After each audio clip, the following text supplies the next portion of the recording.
Nosso Salvador, o Senhor Jesus Cristo, já suportava os tormentos impostos pelos homens cruéis de sua época.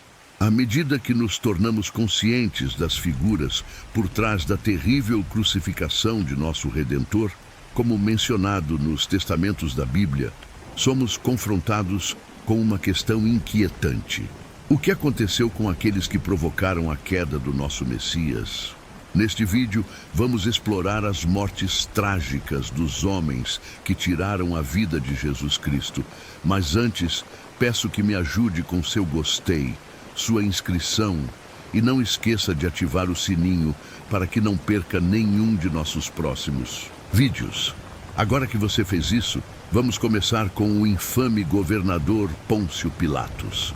Os historiadores têm poucas informações sobre o cruel juiz que ignorou os clamores da multidão para sentenciar Jesus à morte, mas sabem que ele era originário da Itália ou da Escócia. Além de atuar como prefeito romano da Judéia, ele foi governador durante o ministério de Cristo. Segundo Filão de Alexandria, um filósofo judeu que viveu por volta do ano 58 depois de Cristo, Pilatos era um juiz terrível que roubava cidadãos, executava-os sem julgamento e era extremamente brutal. No Evangelho de João, capítulo 18, versículo 37, vemos Pôncio Pilatos indagando Jesus sobre sua realeza, ao que Jesus respondeu: "Você diz que eu sou um rei. Para este propósito nasci e para este propósito vim ao mundo, para testemunhar a verdade." Conforme relatos do historiador romano Tácito, Pôncio Pilatos foi destituído de seu cargo e enviado de volta a Roma devido ao uso excessivo da força, mas não termina aí. Eusébio de Cesareia menciona que Pilatos cometeu suicídio por ordem do imperador Calígula, tornando sua morte ainda mais horrenda. Disse que seu corpo foi jogado no rio Tibre, onde cientistas encontraram vestígios de sua existência. Como se a crucificação não fosse suficiente, o próximo em nossa lista encontrou seu destino ao garantir que Jesus Cristo desse seu último suspiro na cruz. Cassius Lenus, um centurião romano, ficou conhecido como o soldado que perfurou o lado do peito de Cristo. O nome do centurião, oriundo da Capadócia, Turquia, é mencionado no Evangelho de Nicodemos, um texto considerado apócrifo, embora a Bíblia não revele sua identidade. De acordo com esse livro, ele se tornou um fervoroso cristão depois que sua visão foi afetada pelo sangue e água de Cristo que respingaram em seus olhos. Devido à sua fé recém-descoberta, ele foi preso e decapitado, sendo um dos primeiros mártires. Durante muito tempo, acreditou-se que sua cabeça decapitada possuía poderes milagrosos e curou o rei Herodes da Judéia, que também encontrou uma morte horrenda por tramar a morte de Cristo quando reinou entre 74 e 4 a.C. Rei Herodes, figura manipulada por Roma, governava um território independente, mas fortemente influenciado pela capital. Na Bíblia, o rei Herodes é retratado como um homem terrível, mas que não teve um papel direto na crucificação de Jesus. Contudo, suas ações foram ainda mais cruéis ao ordenar a morte de inocentes ao saber da chegada do Filho de Deus.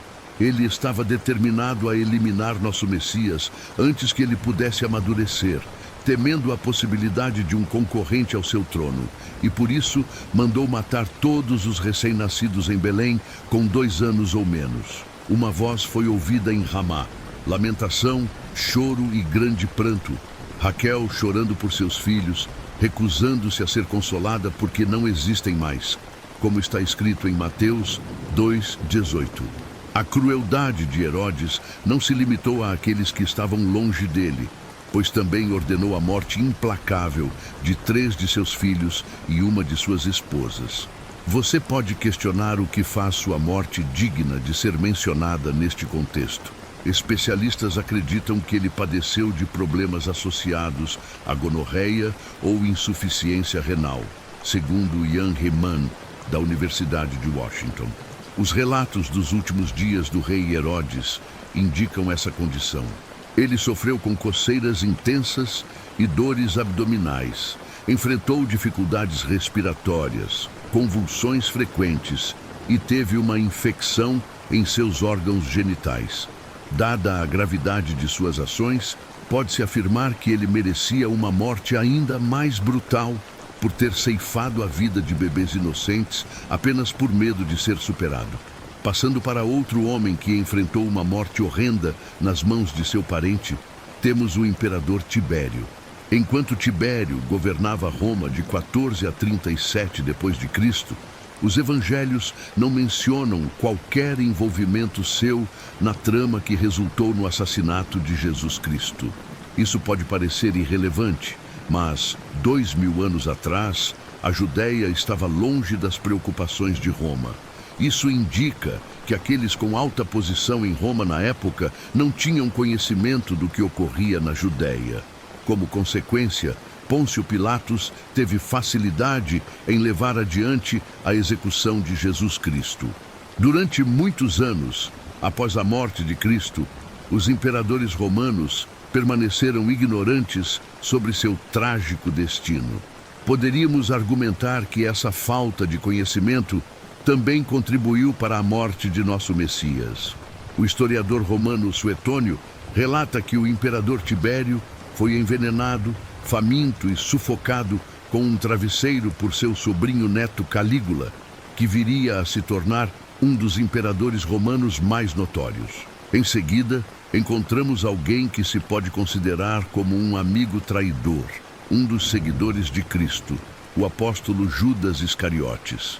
Judas Iscariotes foi um dos 12 apóstolos de Cristo que entregou seu mestre às autoridades, resultando em sua crucificação, em troca de 30 moedas de prata.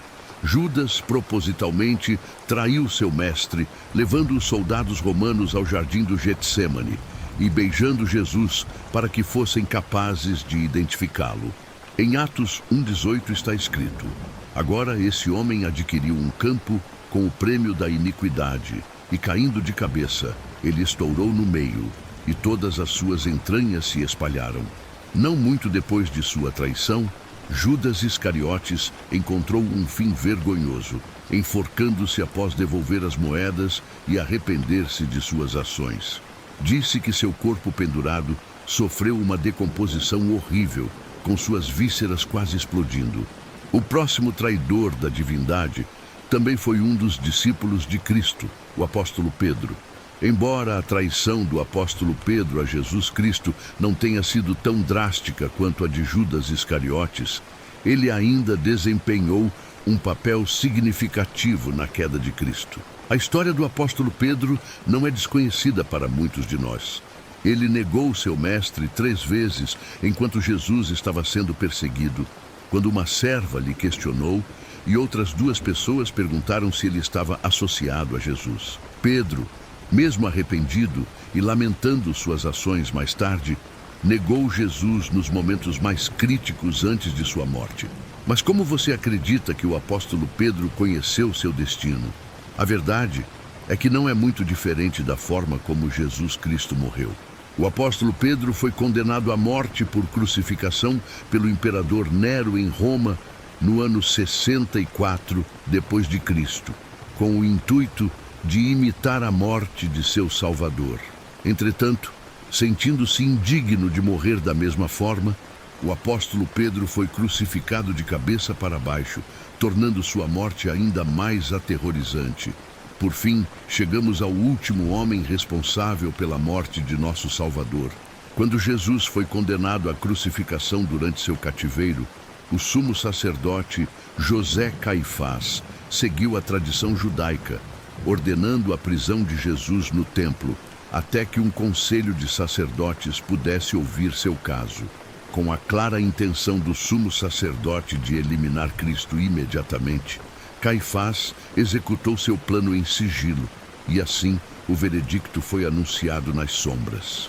Caifás e seu sogro Anás conspiraram juntos para eliminar nosso Messias, utilizando sua influência e poder como líderes religiosos proeminentes durante o ministério de Cristo. Depois do interrogatório, Jesus foi levado diretamente a Caifás, que já era sumo sacerdote há cerca de 12 anos, apesar de não ter a autoridade para executar sentenças de morte.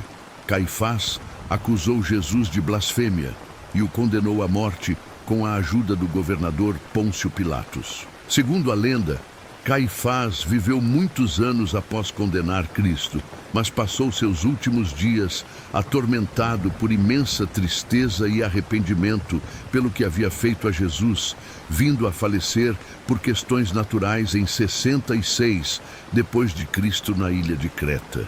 Entre todos os homens mencionados, Caifás pode ter tido a morte menos horrenda, mas somente Deus conhece o destino terrível que ele poderia ter enfrentado após suas ações contra nosso Salvador Jesus Cristo. Quando Jesus Cristo morreu e ressuscitou, foi buscado por seus anjos. Ao refletirmos sobre as vidas e destinos daqueles que tiveram papéis significativos na crucificação do nosso Senhor Jesus Cristo, encontramos uma combinação de justiça divina e misericórdia eterna. A narrativa que exploramos não apenas descreve as ações de quem foi diretamente responsável pela morte de Jesus, mas também nos provoca a considerar as complexidades do arrependimento e da redenção.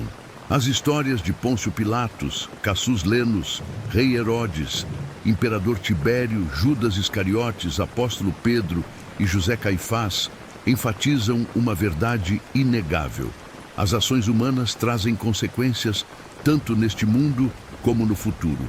A Bíblia nos ensina sobre a justiça de Deus, que é ao mesmo tempo rigorosa e cheia de compaixão.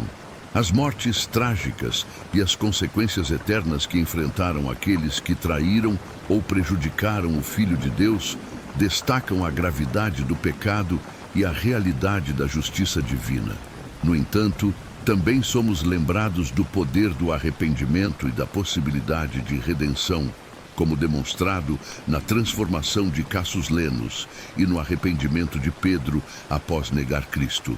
Essa reflexão nos leva a uma avaliação pessoal de nossas próprias vidas e ações. Somos chamados a buscar a misericórdia e o perdão de Deus e a viver de uma forma que honre e glorifique o sacrifício de Jesus na cruz. Que possamos aprender com os erros daqueles que vieram antes de nós e buscar uma relação mais profunda e sincera com nosso Salvador. Oração. Senhor Todo-Poderoso, nosso justo e misericordioso Pai, diante de Ti nos curvamos em humildade e reverência. Reconhecemos, através das histórias dos homens que condenaram Teu Filho amado, o peso do pecado e a profundidade da Tua justiça. Agradecemos por Tua infinita misericórdia e Teu poder de transformar corações endurecidos e vidas perdidas. Pedimos, Senhor, que nos ajudes a viver segundo Tua vontade, sob possamos ser instrumentos de Tua paz e amor neste mundo. Que o exemplo de Jesus Cristo nos inspire a buscar a justiça, amar a misericórdia e andar humildemente contigo. Perdoa-nos, Pai, pelos momentos em que falhamos e desviamos de Teus caminhos. Renova em nós um espírito de arrependimento sincero e uma fé inabalável. Que a lembrança do sacrifício de Teu Filho nos motive a viver vidas que Te glorifiquem e inspirem outros a Te buscar. Guia-nos, Senhor, pelos caminhos da retidão e que possamos ser testemunhas de Tua graça e misericórdia.